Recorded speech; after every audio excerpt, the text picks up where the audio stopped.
함께 말씀 보겠습니다. 출애굽기 2장 23절에서 25절까지의 말씀입니다. 출애굽기 2장 23절에서 25절까지의 말씀입니다. 우리 찾으셨으면 우리 같이 함께 읽겠습니다. 여러 해 후에 애굽 왕은 죽었고 이스라엘 자손은 고된 노동으로 말미암아 탄식하며 부르짖으니 그 고된 노동으로 말미암아 부르짖는 소리가 하나님께 상달된지라. 하나님이 그들의 고통 소리를 들으시고 하나님이 아브라함과 이삭과 야곱에게 세운 그의 언약을 기억하사 하나님이 이스라엘 자손을 돌보셨고 하나님이 그들을 기억하셨더라. 아멘. 이 시간 상처 치유의 은혜라는 제목으로 김규보 목사님 나오셔서 말씀 전해 주실 때 큰 은혜 누리시기를 바랍니다.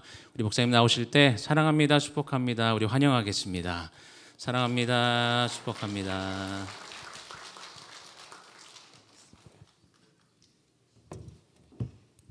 안녕하세요. 반갑습니다. 네. 네. 네. 네. 의도치 않게 박수를 2번 받게 됐네요. 네. 그래서 이 귀한 시간 허락해 주신 하나님께 너무나 감사드리고요. 또 초청해 주신 우리 담임 목사님과 또 이 세미나를 기획해 주신 또 담당 사역자님, 그리고 지금 이 자리에 함께하고 계신 우리 석수교회 공동체 여러분 한 분 한 분께 감사의 말씀 드립니다. 상담 실천에는요, 이제 라포 형성이라는 것이 있습니다. 어떠한 치료적 개입을 하기 전에 누구인지 먼저 좀 알아가면서 신뢰를 쌓는 그런 과정입니다. 제가 라포 형성을 위해서 아마 다들 저 처음 보시죠. 그래서 간단하게 제 소개를 하고 시작해 보려고 하는데요. 저는 모태신앙으로 신앙을 갖게 되었습니다. 학부에서는 심리학을 전공을 했고요. 신대원에서 또 목회학 석사 공부를 한 목회자입니다. 그런데 제가 너무 커지는 것 같은데요. 하우링이 좀 있는 것 같은데요. 제가 신학생 시절에 지역교회에서 사역을 하면서 참 크게 깨달은 것이 하나 있었습니다. 교회에 상처받은 성도님들이 너무나 많구나, 그리고 깨어진 가정이 너무나 많구나 였습니다. 그런데 그러한 성도님들과 가정에 대한 돌봄이 잘 이루어지는가 하나하나 살펴봤더니 생각보다 그렇지 못하는 것도 보게 되었습니다. 분명 위로하고자 했는데 오히려 상처를 주는 경우도 많이 봤고요. 오히려 더 마음을 힘들게 하는 경우도 많이 보게 되었습니다. 그래서 도대체 뭐가 문제일까? 진리는 우리를 자유케 한다라고 분명히 말씀하셨는데 도대체 뭐가 문제일까 고민하기 시작했습니다. 그러면서 성도인들의 마음을 하나씩 보게 되고 삶을 알게 되고 더 나아가 사역자들의 삶을 알게 되고 리더들의 공동체를 보게 되었는데요. 가만히 보니 정말 너무나 상처가 많은 거예요. 심지어 사역자들과 리더들도 상처가 참 많다는 것을 보게 되었습니다. 때로는 사역자분들 중에 그 상처로부터 도망치듯이 사역 현장에 오신 분도 종종 보게 되었습니다. 그런데 참 안타깝게도 그 상처를 충분히 탐색하고 치유하지 않은 채로 사역에 뛰어들었을 때 본인이 상처받은 것처럼 성도들에게 상처 주고, 성도들이 아니라면 배우자에게 혹은 자녀들에게 상처 주는 것을 보면서 이 부분을 정말 성경적으로 잘 이해하고 치유할 수 있는 그런 목회자, 그런 신학자가 필요하겠다. 구체적인 비전을 제게 허락해 주셨습니다. 그래서 신학 공부를 하고 지도 교수님들과 면담을 하면서 개혁주의 신학을 따르는 성경의 무호성을 확신하는 그런 학교에서 공부를 했고요. 그래서 최종적으로 성경적 상담으로 이제 박사학위를 받아왔습니다. 병원과 학교에서 상담 훈련을 받았고 지금은 충신대학교 상담대학원 교수로 재직 중에 있습니다. 저를 처음 보시고 다들 제가 제 입으로 이런 말 하기는 좀 어렵지만 청년인가? 네. 요즘은 또 워낙 이제 결혼을 늦게 하다 보니 결혼을 했을까? 이렇게 생각하시는 분들이 종종 만나곤 합니다. 네, 결혼은 했고요. 네, 내 아이의 아버지입니다. 네, 네, 지금 네. 지금까지 반응 중에 가장 큰 반응이었던 것 같습니다. 그래서 딸 둘, 아들 둘 이렇게 키우고 있습니다. 그래서 이렇게 강의를 하면서 3번의 박수를 시작하면서 받아본 지 처음인 것 같습니다.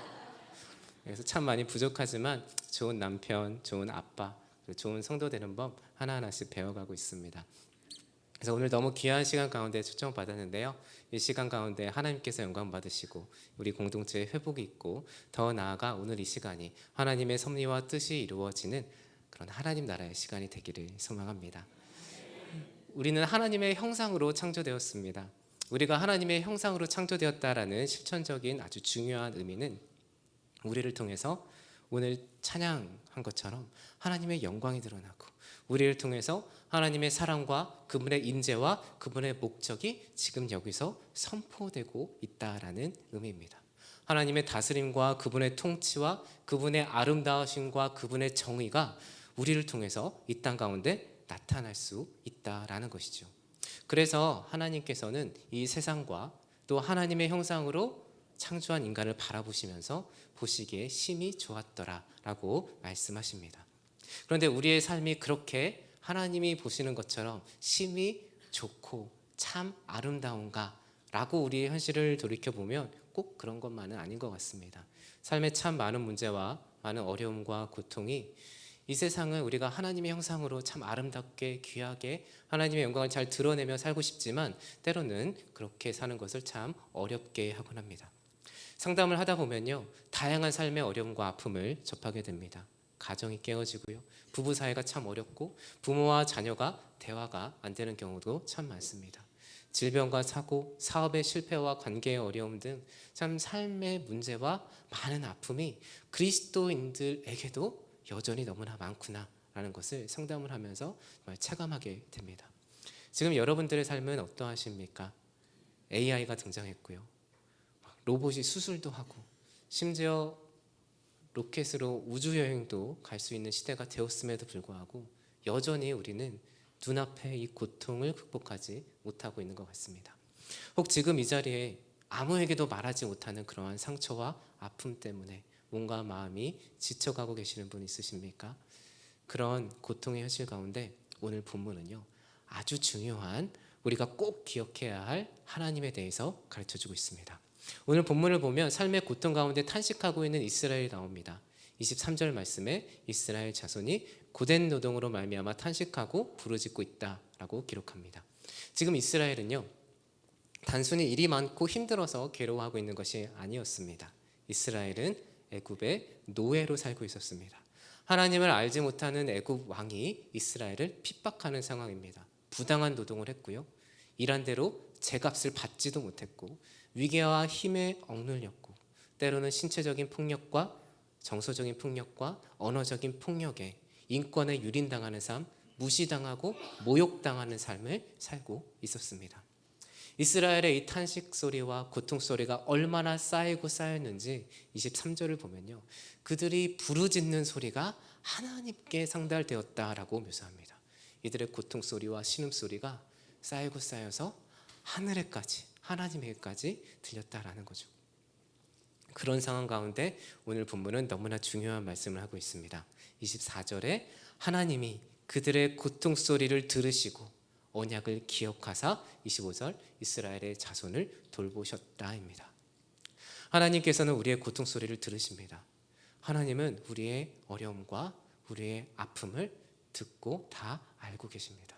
오늘 본문에서 하나님이 들으신다라고 할 때 이 와이샤마라는 히브리어 단어를 사용하는데요, 쉐머와 같은 어간을 갖고 있죠. 이 단어는 주의를 기울여 경청하다라는 의미를 갖고 있습니다. 주의를 기울여 경청하다. 하나님께서 이렇게 지나가시다가 여기서 소리가 들리네? 그런 것이 아니라 우리의 생각과 우리의 마음을 지금 주의 깊게 보고 계시다는 말씀입니다.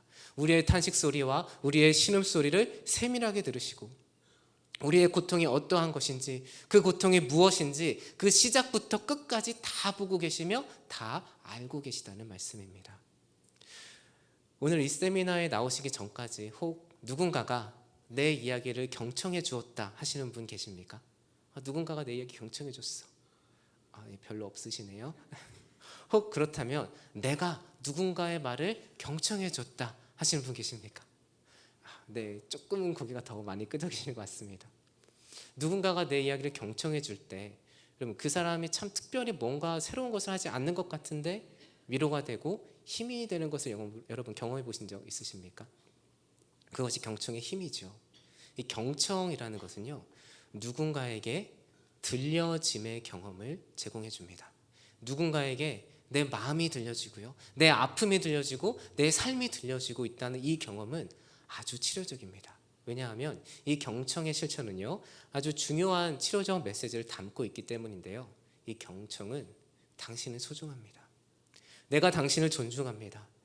내가 당신을 소중히 여기고 있습니다. 내가 당신을 중요하게 여기고 있습니다. 그래서 지금 당신의 이야기가 내게도 중요하고, 내가 지금 당신의 말에 관심이 있고, 지금 당신의 마음에 관심을 두고 주의 깊게 듣고 있습니다. 당신은 너무 귀한 사람입니다. 이러한 메시지를 경청은 담고 있습니다. 따라서 경청한다라는 것은요, 단순히 듣는 행위가 아닙니다. 상대방을 소중히 여기고 존중하는 사랑의 실천입니다. 그런데 오늘 본문은요, 하나님께서 우리의 고통 소리를 그렇게 주의 깊게 경청하고 계시다고 합니다. 하나님이 우리를 너무 소중히 여기신다는 겁니다. 하나님께서 우리를 존중하시고, 하나님께서 우리를 사랑하시며 우리의 고통을 간과하지 않으시고 그 모든 우리의 마음과 상황을 다 듣고 알고 계시다는 말씀입니다. 따라서 고통 중에 있는 성도들에게는 하나님께 부르짖을 수 있는 특권이 있습니다. 지금 이 자리에 여러 가지 삶의 고통과 어려움 가운데 간절히 그 하나님의 위로와 도움을 구하고 계시는 분 있으실 겁니다. 삶이 뜻대로 되지 않고 오래된 아픔과 상처 가운데 차마 말로도 표현할 수 없고, 그래서 그저 신음만 쏟아내고 계신 분 있으실 겁니다. 하나님께서 그 고통 소리와 그 신음 소리를 다 듣고 계십니다. 하나님께서 그 마음 다 알고 계십니다. 따라서 성도된 우리는 그런 삶의 어려움과 아픔 중에 하나님께 부르짖을 수 있는 특권이 있습니다. 종종 우리가 고난과 어려움을 경험하다 보면요, 또 그것이 길어지다 보면 우리는 하나님께 나아가지 못하고 다른 것을 의지하곤 합니다. 그런데 성도는 고난 가운데 있을 때 다른 것을 찾지 않고 하나님 앞에 나아가 눈물 흘려 애통할 수 있어야 합니다. 성도의 애통은요, 너무나 중요한 의미를 담고 있습니다. 애통은 이 고난과 아픔 중에 내가 내 삶을 망가뜨리거나 내 삶을 포기하지 않고 죄를 범하지 않고 그리스도를 믿음으로 지금 이 순간을 견디겠다는 신앙 고백을 담고 있습니다. 성도의 눈물은요, 고통 중에 내가 다른 것을 의지하지 않고 하나님의 일하심을 기다리며 내가 눈물로 지금 이 순간에도 믿음으로써 성도로서 살겠다는 이 신앙 고백을 담고 있습니다. 하나님, 지금 저 너무 힘듭니다. 너무 아픕니다. 너무 괴롭습니다. 너무 억울하고 슬퍼요. 그러나 하나님, 내가 눈물로 견디겠습니다. 내가 눈물로 당신의 일하심과 당신의 구속을 소망하며 지금 이 순간을 버티겠습니다. 죄에 빠지지 않도록 도와주시옵소서. 넘어지고 낙심하지 않을 수 있도록 도와주시옵소서. 주님, 새로운 삶을 허락해 주시옵소서. 이러한 소망이 우리가 고난과 아픔 중에 성도가 하나님 앞에서 흘리는 애통의 의미입니다.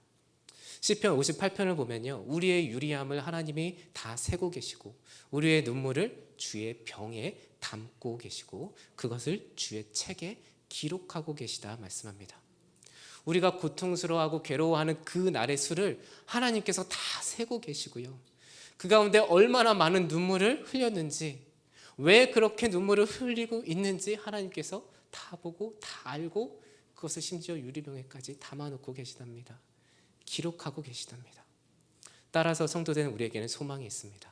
참새 한 마리도 땅에 떨어뜨리지 않으시는 그분께서 뜻하지 않으신다면 참새 한 마리도 그냥 땅에 떨어뜨리지 않으시는 그 하나님이 우리의 상황과 우리의 아픔과 우리의 고통, 우리의 삶, 현실 다 보고 계시고 다 듣고 계시고 다 알고 계시니 성도는 그 하나님께서 반드시 일하실 것이라는 소망을 가질 수 있습니다.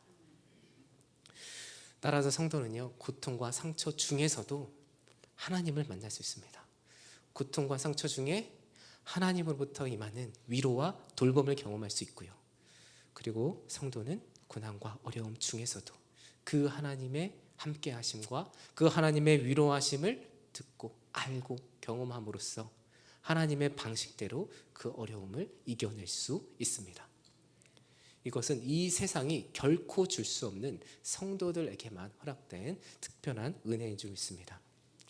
이스라엘의 이 탄식 소리를 들으시고 그들을 애굽에서 구원하시기 위해 하나님은 모세를 보내셨습니다. 그들에게 모세를 보내셨던 그 하나님은요, 오늘 우리를 죄에서 구원하고 고통과 슬픔으로부터 참된 자유와 평안을 주시기 위해 그리스도를 보내셨습니다. 하나님께서 들으시고 기억하시고 돌보신다는 이 약속이 그리스도 예수 안에서 우리의 것이 되었다는 말씀입니다. 제가 상담을 하면서 분명하게 발견하는 것 중 하나는요, 상처와 아픔, 이 죄에 집중하면 변화는 일어나지 않는다는 것입니다. 물론 상처와 이런 죄의 역동을 우리가 잘 이해하고 탐색하는 것은 상담 과정에 있어서 너무나 중요합니다. 문제가 무엇인지 잘 진단해야 하니까요. 그래야 구체적인 개입을 해줄 수 있습니다. 그런데 치유가 되고 변화가 되는 상황에 있어서 우리가 상처와 죄에 집중하면 진정한 치유와 변화가 일어날 수가 없습니다. 상처와 아픔에 지나치게 집중하면 결국 우리는 자기 연민에 빠지고요, 자기의 죄를 합리화할 가능성이 아주 높아집니다. 죄에 지나치게 집중하면 죄책감이나 수치심에 빠지고 그러다 보면 자기 혐오에 빠집니다. 그래서 그거를 역으로 오히려 율법적인 강박에 빠지기도 하고요. 그러다 보면 다른 사람들은 비난하면서 자기 의에 빠져가는, 그러나 그 가운데 숨겨져 있는 나의 죄성을 보지 못하고 그것을 나의 다른 사람을 비난하는 것으로 포장하는 그런 병리적인 모습을 보이곤 합니다. 그러다 보면 점점 하나님과의 관계가 멀어지고요, 예배를 드리는데 마음이 공허해집니다. 왜냐하면 스스로 내 마음속에서 겉으로 드러나진 않지만 내 속에서는 자꾸 나를 정죄하고 있기 때문에 그렇습니다. 그래서 성도는 상처나 죄에 집중하면 답이 없습니다. 성도는 그리스도께 집중해야 합니다. 성도는 상처나 죄가 아니라 예수 그리스도께 집중할 수 있어야 합니다. 여러분 한 분 한 분들께서 우리가 정말 하나님의 형상으로 창조되었다고 여러분 믿으십니까? 여러분 정말 내가 하나님의 형상으로 창조되었다고 여러분 믿으십니까? 그렇다면 성경이 가르쳐주는 우리의 유일한 삶의 방식은요, 가장 온전한 하나님의 형상 되신 예수 그리스도를 닮아가는 것입니다. 상처와 아픔 중에도 가장 온전한 하나님의 형상 되신 이 예수 그리스도를 닮아가다 보면요, 그 가운데 회복이 있고 그 가운데 치유가 있고 이 세상에 줄 수 없는 하나님께서 주시는 그런 평안과 은혜가 있지 않겠습니까? 이 세상의 어떠한 이론과 이 세상의 방법이 아니라 세상의 돈과 명예와 어떤 세상의 직위와 위치와 그런 성공이 아니라 복음이, 진리가, 그리스도가 우리를 자유케 합니다. 따라서 상처와 고통의 지배로부터 벗어나는 참된 길은요, 예수 그리스도께서 우리를 지배하는 것입니다. 그러면 상처보다 더 크신 하나님의 은혜와 사랑이 우리를 치유합니다. 그 구체적인 방법은 오늘 한 시간에 다 이야기할 수가 없어서요, 제가 책을 하나 썼는데요, 트라우마는 어떻게 치유되는가라는 책이 있습니다. 제가 기도하면서 이런 상처와 아픔 가운데 어떻게 예수를 만나고 어떻게 그 가운데도 그리스도를 닮아갈 수 있을까라는 부분들을 잘 풀어놓은 책인데요, 혹시 나중에 필요하신 분들 있으면 참고하시면서 구체적으로 그 상처 가운데 어떻게 예수님을 닮아갈 수 있을까 고민해 가시는 시간 가지시면 좋겠습니다. 이 상처와 이 트라우마, 이런 아픔을 치유할 때 우리가 생각하다 보면요, 어떻게 치유가 될까? 많은 사람들이 여기서 좀 오해를 하는 경우가 있습니다. 많은 분들이요, 내 상처가 다 사라지고 이 상처가 이제 기억이 안 나고 그래서 증상이 다 제거되어 버리면 그러면 치유되었다 이렇게 생각하는 경향이 있습니다. 그런 것을 치유라고 기대를 하지요. 그런데 제가 성경을 가만히 읽으면서 묵상해 보니까요, 하나님께서 우리를 자유케 하시는 그런 치유의 방식이 그렇게 상처와 증상을 다 제거하는 방식으로만 일어나지 않는다라는 것을 깨닫게 됐습니다. 종종 그렇게 하나님이 기적적으로 우리의 증상들도 다 제거해 주시고 아픔도 다 제거해 주시고 그렇게 역사하시기도 합니다. 그런데 때로는 그렇지 않은 방식으로도 당신의 치유의 능력을 보여주시고 하나님의 섭리 가운데 우리를 자유케 하시는 것을 보게 됩니다. 가장 분명한 예를 저는 이 사도 바울에서 좀 받을 수 있게 발견할 수 있었는데요. 사도 바울은 육체에 가시가 있었다라고 고백을 합니다. 그리고 그 육체의 가시를 좀 제거해 달라고 사도 바울은 간절히 하나님께 기도했습니다. 3번이나 기도했다고 기록합니다. 숫자 3번이 아니라 정말 간절한 마음으로 인간적으로 할 수 있는 기도를 했다는 의미입니다. 그런데 하나님께서는요, 하나님의 특별한 섭리 가운데 이 바울의 육체의 가시를 제거해 주지 않으셨습니다. 아니, 바울이 그렇게 주를 위해 헌신했는데요. 하나님 이렇게 노력했는데요. 그렇게 헌신했는데 하나님 왜 내 기도를 들어주지 않으십니까? 어쩌면 바울은 이런 마음을 가졌을지도 모르겠습니다. 사실 우리들의 마음이 투영된 그런 이해이지요. 하나님, 제가 이렇게 주를 위해 헌신했고요. 제가 수십 년 동안 주를 따랐고 수십 년 동안 주일학교부터 예배를 드렸고 봉사했고 이런 것도 포기했는데 하나님 이 정도는 챙겨주셨어야죠. 적어도 우리 자녀들한테는 이러시면 안 되죠. 적어도 나한테는 이러면 안 되죠. 종종 우리는 그런 생각하지 않습니까? 바울의 육체의 가시가 무엇이냐에 대해서 종종 학자들마다 이제 의견이 다른데요. 뭐 간질이다, 안질이다 여러 가지 의견이 있습니다. 근데 간질이라고 한번 가정을 해보면요. 바울이 간질이 있었으니까 간질에는 간질 발작이라는 것이 있습니다. 그래서 순교여행을 다니면서 복음을 증거하다가 하나님 말씀을 증거하다가 갑자기 간질 발작이 일어나는 거죠. 그러면 이렇게 저처럼 지금 복음을 증거하고 말씀을 증거하다가 갑자기 막 몸을 떨면서 거품을 불면서 발작을 일으켜 쓰러져 버리는 겁니다. 그러면 여러분 어떠시겠습니까? 제가 갑자기 강의를 하다가 세미나를 이끌다가 갑자기 그렇게 쓰러져 버리시면 여러분 많이 놀라시겠죠. 아마 그 당시에도 그런 모습이 있었을지도 모를 것 같습니다. 청중들은 놀란 표정으로 봤을 거예요. 어머, 도대체 무슨 일이래? 왜 저래? 당시에 이러한 질병은 죄랑 연결된다고 믿었기 때문에 바울이 이러한 육체의 연약함을 보일 때마다 분명 사람들은요 수군댔을 거예요. 아, 저 죄인이 지금 하나님의 말씀을 가르치고 있어? 경멸스러운 눈빛으로 바울을 쳐다보고 있었을지도 모르겠습니다. 그렇게 바울을 쳐다보는 그 눈빛을 바라보면서 바울은 어떤 마음이 들었을까요? 아, 이렇게 불완전하고 이렇게 연약한 내가 어떻게 복음을 전할 수 있을까? 수치스러워하며 죄책감에 빠졌을까요? 아, 하나님 내가 이럴 줄 알고 좀 고쳐달라고 기도했잖아요. 그렇게 하나님을 원망했을까요? 성경을 가만히 묵상해 보면 바울은 그러지 않았던 것 같습니다. 오히려 바울의 이미지를 그려보면 오히려 그런 상황 가운데 담대하게 일어나서 옷 다시 추스리고 다시 담대하게 복음을 증거했을 것 같습니다.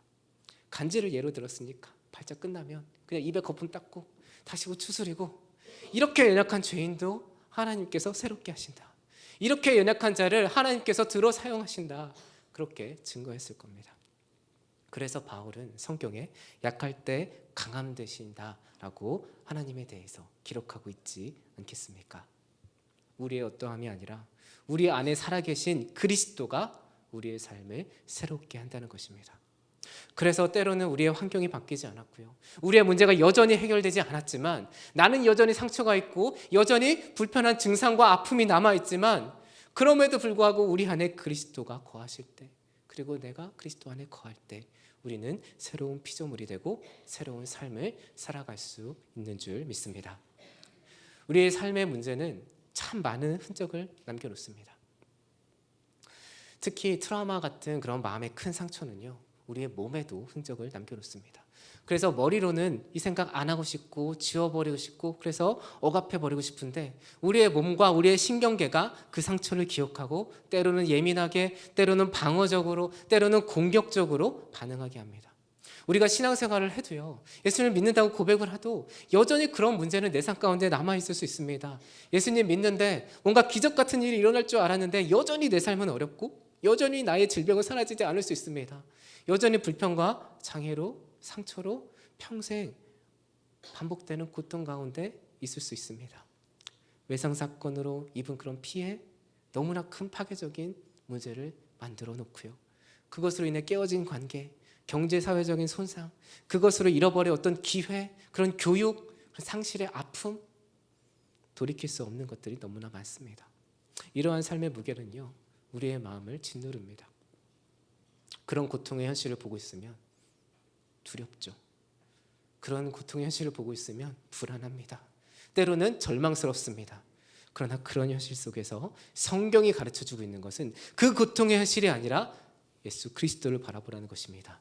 그리스도 안에 참된 회복과 자유가 있고 더 나아가 구원이 있다는 것입니다. 우리가 그리스도를 바라보면 여러분 무엇이 보입니까? 우리가 그리스도를 바라보면요, 십자가 위에서 우리를 끝까지 결코 포기하지 않으시는 하나님의 사랑을 보게 됩니다. 우리가 그리스도께 나아갈 때 하나님은 무슨 말씀을 하십니까? 제가 그리스도 안에서 하나님께서 우리에게 주시는 말씀을 성경 안에서 이렇게 좀 찾아보면서 정리를 해봤습니다. 그랬더니 이러한 말씀들을 주시더라고요. 내가 너를 끝없는 사랑으로 사랑하노라. 예레미야 31장. 너를 향한 나의 마음을 내가 헤아릴 수조차 없다. 시편 139편. 내가 너로 인하여 기쁨을 이기지 못하며 노래를 부르며 스바냐 3장. 너에게 복 주기를 멈추지 아니하리니 너는 나의 소윤이라. 나는 너의 위로자니라. 모든 환난 중에서 내가 너를 위로할 것이며 너의 마음이 상할 때에 내가 너와 함께 있으리라. 그날에 너의 눈에서 모든 눈물을 씻기고 이 땅에서 얻는 모든 고통과 아픔을 없애줄 것이니 내가 죽기까지 너를 사랑함이라.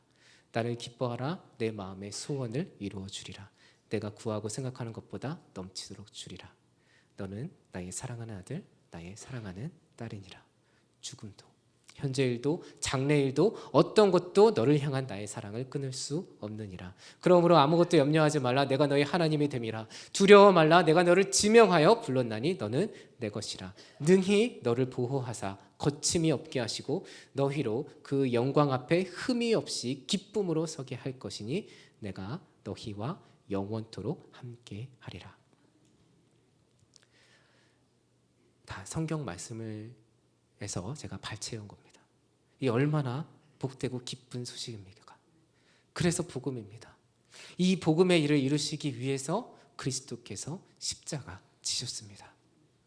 그래서 지금 이 자리에 계신 성도님 한 분 한 분들께서는요, 하나님께서 그의 사랑하는 아들을 희생시키면서까지 지켜내신 한 분이십니다. 그래서 이 자리에 계신 여러분 한 분 한 분들이 너무나 소중하고 존귀한 존재이십니다. 따라서 성도된 우리가 지금 죄 가운데 있어도 고난과 아픔 중에 쓰러져 있어도 갈 바를 알지 못해 방황하고 있어도 내리막길을 달리는 것 같아도 불안하고 때로는 두려워도 때로는 슬퍼도 넘어져도 아파도 우울해도 사망과 어둠의 음침한 골짜기를 다닐지라도 하나님께서 우리를 포기하지 않으십니다. 죽기까지 우리를 사랑하시고 영원토록 우리와 함께 하실 것을 그리스도 예수 안에서 하나님은 우리와 약속해 주셨습니다. 따라서 이 상처와 아픔과 고통 가운데 힘들고 지치신 성도님들 있으시다면 이 시간 다시금 예수 그리스도를 바라보시기 바랍니다. 다시 예수 이름으로 하나님 앞에 나아가시기를 소망합니다. 예수 이름으로 나아갈 때 우리는 예수의 이름으로 다시 일어설 수 있습니다. 이런 찬양이 있죠. 제가 찬양은 참 잘 못하는데요. 예수의 이름으로 나는 일어서리라. 주가 주신 능력으로 나는 일어서리라. 원수가 날 향해 와도 쓰러지지 않으리. 주가 주신 능력으로 주가 주신 능력으로 주가 주신 능력으로 일어서리. 아멘. 예수의 이름으로 나아갈 때 우리는 예수의 이름으로 다시 일어설 수 있습니다. 왜냐하면 하나님께서 우리의 고통소리를 들으시고 기억하사 돌보아 주신 이 역사가 그리스도 안에서 이미 우리에게 임했기 때문입니다. 그래서 이 그리스도의 십자가가 강력하게 선포하는 것은요, 하나님께서 성도된 여러분 한 분 한 분을 결코 포기하지 않으시고 끝까지 사랑하신다는 말씀입니다. 성도된 우리가 아무리 지금 죄 가운데 있어도 고통과 아픔 중에 쓰러져 있어도 하나님께서 포기하지 않으시고 반드시 구속과 하나님 나라의 완성을 우리의 삶 가운데 이루시겠다는 말씀입니다.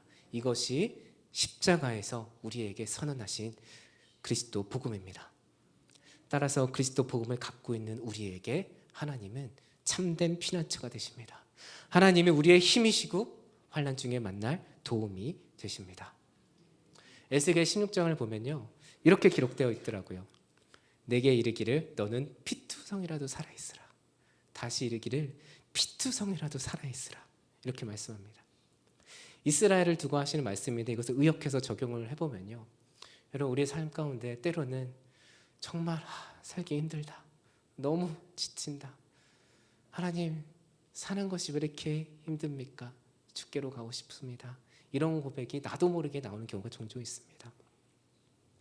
그런데 이 말씀 우리가 의역해서 좀 적용을 해보면요, 그렇게 피투성이처럼 쓰러지고 힘이 없고 뭔가 마음이 만신창이가 되어 있어도 하나님께서 살아있으랍니다. 왜냐하면 하나님께서 우리를 구원하시기로 작정하셨고 지금 이 순간도 그 고통과 아픔의 순간 가운데에서도 하나님께서 그 일을 멈추지 않고 이루고 계시기 때문입니다. 그래서 이사야 말씀을 기록합니다. 두려워하지 말라, 내가 너와 함께함이니라. 하나님이 함께 하시니 우리는 두려워하지 않을 수 있습니다. 놀라지 말라, 나는 너의 하나님이 됨이라. 내가 너를 굳세게 하니라. 참으로 너를 도와주리라. 참으로 나의 의로운 오른손으로 너를 붙들리라. 주님의 말씀입니다. 그리스도 안에서 이 귀한 은혜가 지금 이 자리에 계신 모든 성도님들에게 임했습니다. 이 귀한 은혜 가운데 한평생 어떠한 어려움 속에서도 그리스도로 인하여 승리하시는 모든 성도님들 다 되시기를 주의 이름으로 축복합니다. 오늘 본문을 보면서 우리 한 가지만 더 살펴보고 싶은 것이 있습니다. 이스라엘의 이 구원은 이스라엘 민족에게만 국한된 것이 아니었습니다. 사실 모든 하나님 나라의 언약 자손을 위한 것이었습니다. 이스라엘의 이 출애굽은요, 상천하지의 하나님 되심을 온 나라와 민족에게 드러내고 하나님께서 천지 만물의 주권자 되심을 드러내시기 위한 하나님의 역사였습니다. 다시 말하면 하나님의 마음은요, 출애굽을 시키시면서 이 이스라엘에게만 향한 것이 아니라 모든 하나님 나라의 자녀들에게 동일하게 향하고 있었다는 것입니다. 우리의 삶에 적용을 해보면요, 하나님은 우리의 개인의 우리의 탄식과 우리의 그 고통소리와 신음소리뿐만 아니라 지금 이 세상 가운데 죄로 고통받고 핍박과 억압 가운데 억눌리고 쓰러져가는 그런 수많은 사람들의 고통소리와 탄식소리를 지금 이 순간 우리의 고통소리와 탄식과 함께 듣고 계시다는 겁니다. 그들에게 복음을 주고 억눌린 자에게 자유를 주고 갇힌 자를 풀어주고 그리스도 안에서 구속과 참 자유와 회복을 주시기를 하나님께서 원하십니다. 그러기 위해 그들에게 복음을 들고 나아갈 성도의 무리로서 여러분 한 분 한 분을 교회로 부르셨습니다. 여러분 하나님의 섭리를 믿으십니까? 저는 정말 하나님의 섭리를 믿습니다. 이스라엘의 출애굽에 하나님의 섭리가 있고요, 우리를 이 교회로 부르신 하나님 나라의 섭리가 있습니다. 그 정말 중요한 섭리 중 하나는 우리가 이 세상의 빛으로서 고통받고 있는 교회의 한 지체, 이 지역사회의 그 한 영혼을 서로 돌아보아 섬기며 이 복음의 역사를 이루어가는 것이라 확신합니다. 성경은 성도가 자기의 만족과 유익을 위해, 자기의 성공과 위상을 위해, 행복을 위해 그것을 목표로 살라고 가르치지 않았습니다. 성경은 성도가 하나님 나라와 의를 위해 살고 하나님의 영광을 위해 살고 이 세상의 빛과 소금이 될 것을 권면하고 있습니다. 우리가 매주 예배를 드릴 때마다, 함께 모일 때마다 하나님을 모르는 자들과 상처받은 영혼들을 향한 이 하나님의 마음을 함께 품을 수 있고 그 마음을 우리의 삶 가운데 이 세상의 빛으로 잘 흘려보낼 수 있다면 오늘부터 우리의 모임, 오늘부터 하는 나의 가정사역, 오늘부터 행하는 나의 직장사역, 우리의 교제와 나눔, 구제와 봉사, 그 모든 실천은 단순히 나의 유익이나 단순히 나의 구원을 위한 것이 아니라 하나님 나라와 그의 영광을 위한 것이 될 줄 믿습니다. 그리스도 안에 있는 우리의 삶이, 그리고 그리스도의 몸으로 살아가는 우리의 삶이 하나님 나라와 연결되어 있다는 것입니다. 여러분의 인생이, 여러분의 사역이, 여러분의 가족이, 여러분의 공동체가 하나님 나라와 연결되어 있다는 것입니다. 따라서 각 지역 교회는 이 지역 사회를 향한 사명이 있습니다. 우리 교회에 이 지역 사회 가운데 지금 우리 이 석수 교회를 세우신 하나님의 특별한 사명이 있다는 것입니다. 그래서 각 지역 교회는요, 우리 교회의 사명이 무엇인지 함께 고민하고 함께 기도하고 함께 복음을 들고 주의 사랑을 들고 이 지역 사회에 어떻게 나아갈 수 있을까 함께 고민하고 기도하며 실천해 갈 수 있어야 합니다. 왜냐하면 여러분들을 통해서 이 교회를 통해서 이 지역 사회 가운데 하나님의 역사가 하나님의 사랑이 흘러갈 수 있기 때문입니다. 우리가 교회와 가정과 직장에서 각자의 처소에서 하나님의 형상으로 복음을 들고 잘 존재할 수 있다면요, 그런 우리의 삶은 지금 그 현장 가운데 하나님의 나라의 임재를 보여주고 하나님의 복음을, 하나님의 사랑을, 그분의 정의를, 그분의 일하심을 나타내는 하나님 나라의 현장이 될 수 있습니다. 그래서 교회가 함께 모여서 이렇게 예배드리고 이런 비전을 나누는 이 시간은요, 그냥 하나의 예식이 아닙니다. 그냥 내가 은혜 받고 오늘 말씀 은혜 됐어, 오늘 이 세미나 좋았어, 그렇게 나에게 그냥 일시적인 만족과 감흥을 주는 그런 시간이 아니라 이 세대를 지나서 세대를 거쳐서 수백, 수천, 수만 명의 영혼을 함께 품고 그들을 살리는 데 쓰임받는 하나님 나라의 시간인 줄 믿습니다. 그래서 교회가 소망입니다. 그래서 그리스도 안에 계신 성도님 한 분 한 분이 이 세상의 소망입니다. 여러분, 기대가 되지 않으십니까? 정말 우리가 교회로서 그리스도의 빛을 비추게 될 때, 우리가 진짜 교회가 되어서 내가 있는 그곳에 복음을 들고 하나님의 사랑을 들고 하나님의 의를 들고 그 현장 가운데 하나님 나라의 역사를 하나하나씩 이루며 살아갈 때 하나님께서 나를 통해서, 우리 교회를 통해서 어떠한 하나님 나라의 일을 행하실까? 저는 이런 하나님 나라의 비전을 함께 나눌 때마다 우리 안에 살아계신 그리스도로 인하여 우리 교회의 역사가, 교회된 성도님들 한 분 한 분의 삶이 너무나 기대가 됩니다. 하나님 나라의 역사가 여러분 한 분 한 분의 삶을 통해서, 여러분의 가정을 통해서 지금 여기에서 이루어질 수 있는 것이니까요. 저도 이렇게 기대가 되고 설레이는데 여러분 설레이십니까? 기대가 되지 않으십니까? 그런 우리를 바라보시는 하나님은 어떠실까요? 그렇게 하나님의 형상으로 우리를 창조하셔서 세계 열방 가운데 곳곳에 우리를 두시고 그 가운데 그리스도를 주시고 성령을 허락해 주신 그 하나님의 마음은 어떠하실까요? 하나님이 얼마나 여러분들을 귀하고 소중하게 여기실지 여러분 느껴지십니까? 그 하나님의 마음이요. 이런 하나님의 마음으로 여러분 옆에 한 사람, 앞에 뒤에 한 분 한 분, 우리 성도 한 사람 한 사람, 가족 한 분 한 분, 가족 한 사람 한 사람 바라보면요, 이제는 그 사람이 참 귀하게 보일 겁니다. 이제는 그 사람이 너무나 아름답게 보일 겁니다. 이제는 그분이 하나님의 형상으로 보일 겁니다. 여러분 지금 한번 옆에 한번 바라봐 주세요. 앞에 뒤에 한번 바라봐 주세요. 여러분 너무나 귀하고 너무나 사랑스럽고 너무나 아름답지 않으십니까? 네. 아직 그 정도까지는 아닙니까? 여러분 한 분 한 분이 그렇게 하나님 나라의 귀한 분들이십니다. 그리스도를 들고 그 현장 가운데 하나님 나라를 이루시는 귀한 성도님들로, 귀한 교회로 살아가시기 부탁드립니다. 근데 혹 이런 말씀을 들으면서 이런 마음이 가슴속에 드시는 분이 계실지 모르겠습니다. 하나님, 제가 그렇게 하나님 나라를 이루는 그런 사명을 받았다고요? 하나님, 제가 정말 그런 사람 맞아요? 하나님, 저 하나도 감당 못하는데요. 하나님, 지금 우리 가정 이렇게 깨어졌는데요. 하나님, 저 사업에 실패해서 하나님께 드릴 거 아무것도 없어요. 하나님, 제 안에 상처가 남아서 아직 누군가를 사랑할 줄도 모르고요. 내 삶에 이런 문제 여전히 있는데 아직도 그 사람 용서하지 못해서 지금 마음속에 미움이 가득한데, 하나님, 제가 이 하나님 나라의 부르심을 감당하기에는 너무나 모자란 사람 같습니다. 주님, 제가 정말 그렇게 부름받은 사람 맞습니까? 저 사람 부른 거 아니에요? 진짜 나 맞아요? 오늘 본문 이후에 이 3장을 보면요, 이스라엘의 이 고통 소리를 들으신 하나님께서 모세를 부르시는 장면이 나옵니다. 여러분, 모세를 부르셨습니다. 모세는 어떻습니까? 모세는 정말 어떻게 살았을까 상상해 보면 참 그런 생각이 들 만큼 고난도 많고 부족함도 참 많은 사람이었습니다.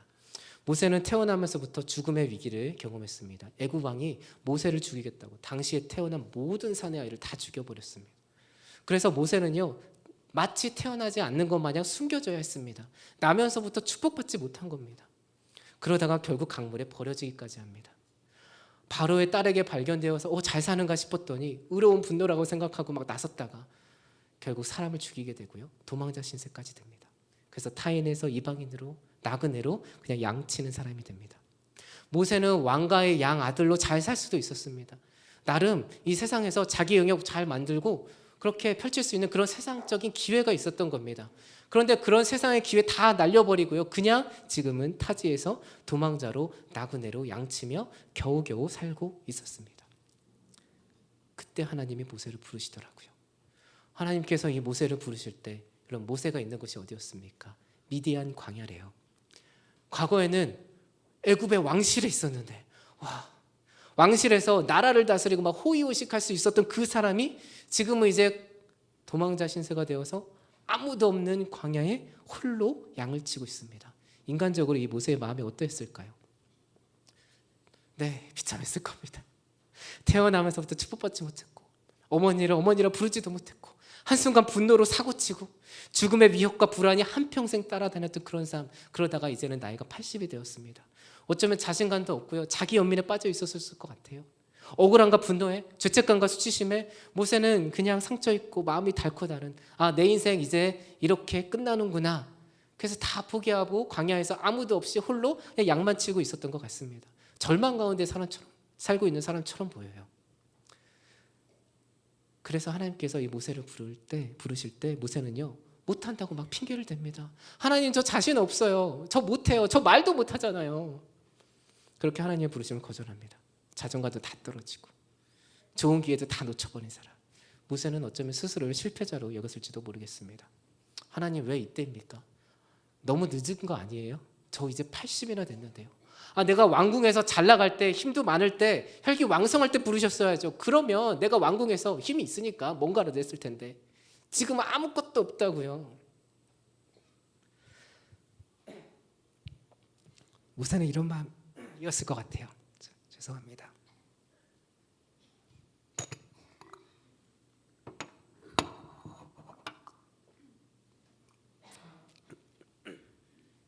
제가 너무 감정이입이 됐나 봐요. 근데 하나님이 그런 모세를 모르셨을까요? 하나님은 모세의 연약함과 그의 죄성, 모세의 혈기, 모세의 부족함, 모세의 한계, 모세의 무너져 있던 마음, 모세의 지금 그 현실, 하나님께서는 다 알고 계셨습니다. 그래서 하나님이 부르셨습니다. 그리고 그의 강점도, 그의 은사도, 그의 가능성도 하나님께서 그에게 심겨주신 하나님 나라의 목적과 하나님 나라의 섭리도, 하나님께서 앞으로 모세를 통해서 일하실 그 하나님 나라의 역사도 하나님은 다 알고 계셨습니다. 그래서 모세를 부르셨습니다. 성경을 보면 모세가 하나님의 부르심을 여러 번 핑계대며 거절을 하죠. 그럴 때 하나님은요, 모세야, 네가 애굽에서 그렇게, 애굽 왕실에서 그렇게 좋은 교육 받았잖아. 너 그렇게 좋은 능력이 있었잖아. 너 그런 자질이 있었잖아. 이런 부분을 내세우지 않으셨습니다. 그런 것 대신 하나님께서는요, 모세에게 내가 반드시 너와 함께 있으리라 말씀해 주셨습니다. 하나님의 함께 하심에 대한 확신을 주셨습니다. 모세의 어떠함이 아니라 모세와 함께 하시는 그 하나님의 존재가, 그리고 그 하나님의 부르심이 이 모세를 하나님의 사람으로 만들었다는 것입니다. 우리의 어떠함이 아니라 우리와 함께 하시는 하나님이 우리를 하나님의 사람으로 만들어갑니다. 모세는 80년 만에 이제서야 하나님이 자신을 부른 줄 알았지만, 사실 하나님께서는요, 창세 전부터 모세를 기억하고 계셨고 그때부터 모세를 부르고 계셨습니다. 하나님은 모세를 너무나 잘 아셨고 지금 이 순간까지 기다리셨는데 모세가 하나님을 몰랐던 겁니다. 모세는 자기 연민과 자기 죄에, 자기 상처에, 자기 생각에, 자기 현실에 빠져서 하나님이 어떠한 분이신지를 몰랐어요. 하나님께서 이렇게 부족하고 연약한 자신을 통해서 어떻게 일하실지 몰랐고, 그래서 그 하나님의 부르심과 자신의 정체성도 몰랐던 겁니다. 우리도 솔직하게 내 자신을 직면해 보면요, 때로는 참 너무나 작고 보잘것없고 내세울 것 없는, 때로는 실패한, 너무나 부족한 죄인이라는 것을 보게 됩니다. 내 문제에 빠져서 괴로워하고 고난 중에 때로는 죄에 넘어져 있기도 합니다. 하나님이 이렇게 연약하고 이렇게 죄인된 자를 불러서 어떻게 하나님 나라의 일을 행하실지 상상이 되지 않습니다. 여러분, 상상되십니까? 어떻게 약할 때 강함이 되는지. 참 우리도 하나님을 잘 모르는 것 같습니다. 그래서 때로는 지금 우리가 살아가는 지금 여기가 하나님의 나라라는 것도 우리는 종종 망각하고요, 하나님 나라의 그 부르심과 그 소망이, 그 소명이 내 삶 가운데 있다는 것도 잊어버리고요. 그래서 지금 내가 이 땅을 살아가는 하나님의 형상이라는 것조차 종종 잊어버리며 사는 것 같습니다. 참 우리도 하나님을 모르는 것 같습니다. 그런데 그럼에도 불구하고 하나님은 그런 우리를 그리스도 안에서 부르셔서 이 세상의 어둠을 밝히는 빛으로, 이 세상의 썩음을 개혁하는 소금된 교회로 삼으셨습니다. 이렇게 연약하고 죄 많은 우리를 하나님은 교회로 부르셔서 우리의 부족함을 하나님의 능력으로 채우시고 우리의 믿음 없음을 그리스도의 의로 채우셔서 하나님 나라의 큰 일에 참여하도록 여러분 한 분 한 분을 부르셨습니다. 감당할 수 없는 하나님의 은혜이죠. 따라서 오늘 우리가 반드시 함께 기억해야 할 것은요, 우리의 생각과 우리의 마음과 모든 형편을 다 아시고 우리의 아픔과 우리의 상처와 우리의 연약함을 다 알고 그 가운데 우리의 고통소리와 신음소리를 다 들으신 그 하나님이 우리를 교회로 부르셨고 우리를 통해서 하나님 나라의 역사를 이루시기로 작정하셨다는 것입니다. 나의 어떠함과 상관없이, 나의 상처와 상관없이, 나의 지금 모습과 상관없이 이 하나님의 작정하심이 우리를 교회로 부르신 우리 모두에게 있습니다. 따라서 우리는 예수 그리스도를 믿고 의지하며 담대하게 오늘 하루를 하나님 나라의 사명자로 살아갈 수 있습니다. 그런 우리를 통해, 그런 여러분들의 삶을 통해 하나님께서 하나님 나라의 놀라운 일을 이루실 줄 믿습니다. 여러분 스스로 알고 계실지 모르겠지만요, 지금 이 자리에 계신 많은 성도님들이 이미 이 놀라운 하나님 나라의 사역에 동참하고 계십니다. 여기 직분자 계십니까? 교통봉사 하신 분 계세요? 식사로 섬겨보셨습니까? 구역장으로 섬기고 계십니까? 교사세요? 리더세요?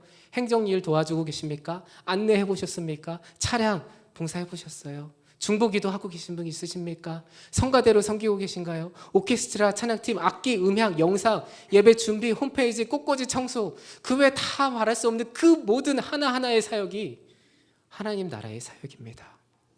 여러분의 그 섬김을 통해서 하나님 나라의 역사가 지금 이 석수교회 가운데 흘러가고 있는 겁니다. 여러분의 그 작은 섬김을 통해 누군가 여러분을 통해서 하나님을 경험하고요, 하나님의 성품을 경험하고 그 가운데 치유와 회복과 은혜를 경험하고 있습니다. 이 귀한 하나님 나라의 사역을 잘 감당하고 계신 여러분 한 분 한 분들을 주의 이름으로 축복합니다. 이 귀한 하나님 나라의 사역에 동참하고 계신 여러분들, 그리고 그런 여러분들을 향한 이 은혜가 영원히 마르지 않기를 주의 이름으로 축복합니다. 한 단계 더 나아가서요, 우리가 이 교회 안에서만 그런 섬김을 가질 것이 아니라 이 교회의 사명은요, 우리 교회 밖으로도 향하고 있습니다. 이 교회의 문턱을 넘어서 이 섬김이 지속될 수 있어야 할 것 같습니다. 지금 이 순간에도요, 하나님께서 우리 교회 안에서 애통하며 눈물 흘려 기도하는 그 성도의 고통과 시름소리도 듣고 계시지만 이 세상 밖에 하나님을 알지 못하며 죄가 무엇인지 알지 못하며 고통스러워하고 하나님을 알지만 주 앞에 나아가지 못하고 있는 수많은 고통 가운데 있는 그 영혼의 신음과 탄식 소리도 듣고 계십니다. 여러분 가만히 들어보면요, 우리 가족 안에 누군가의 고통 소리가 들릴 수도 있어요. 가만히 들여다보면요, 누군가 아파하고 신음하고 있는 그런 마음의 고통 소리가 들릴 수 있습니다.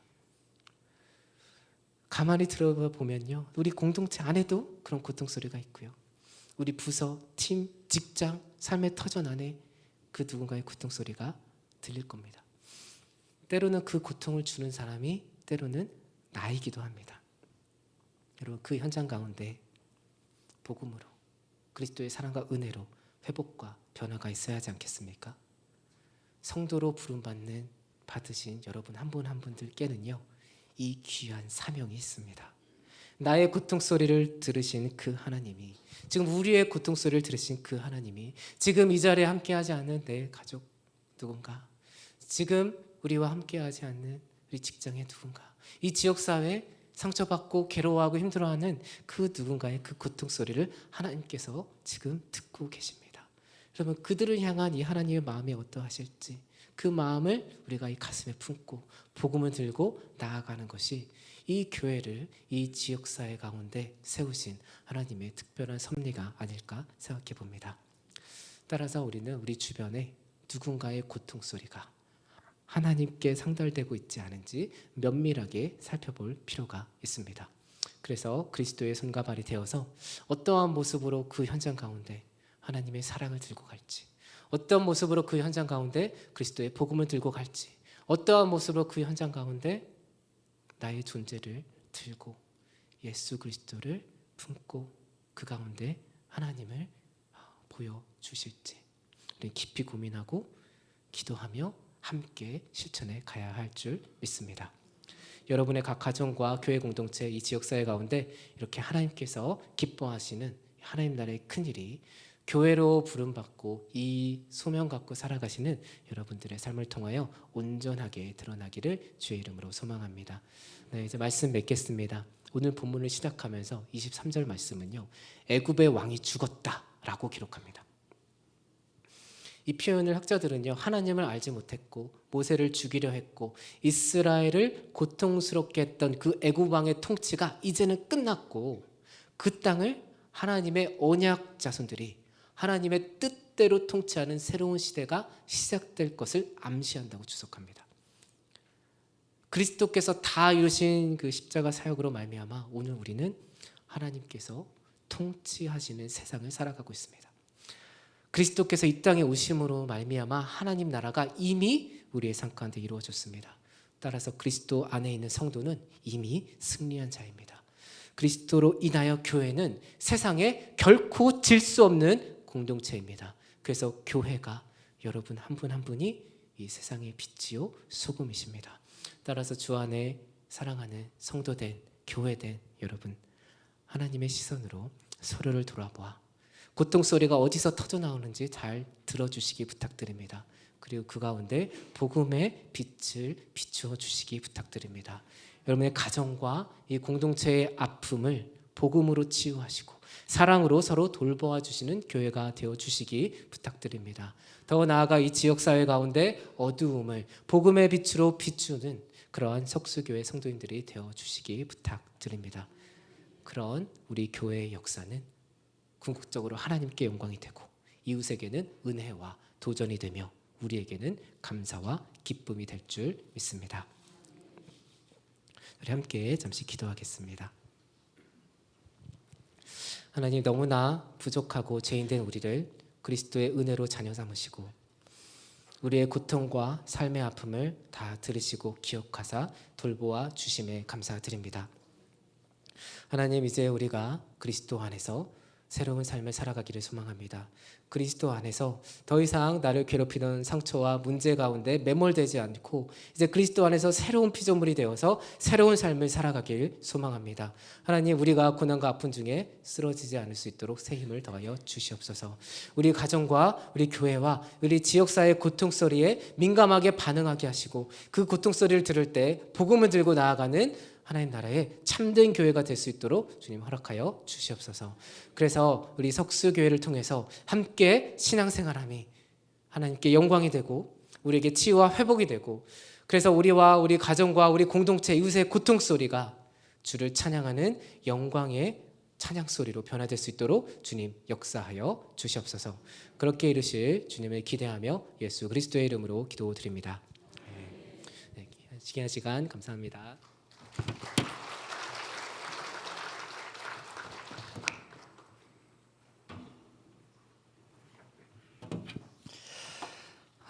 귀한 말씀 너무너무 감사드립니다.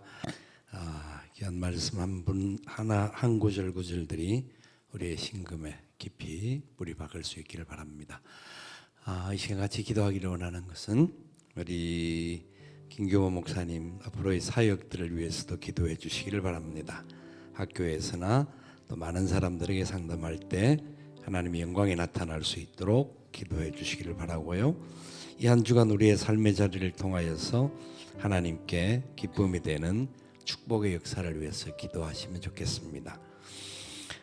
그리고 지난 4년 동안 우리와 함께 사역하던 박종호 목사님이 오늘부로 사역을 시무를 이제 그만두게 되는데요.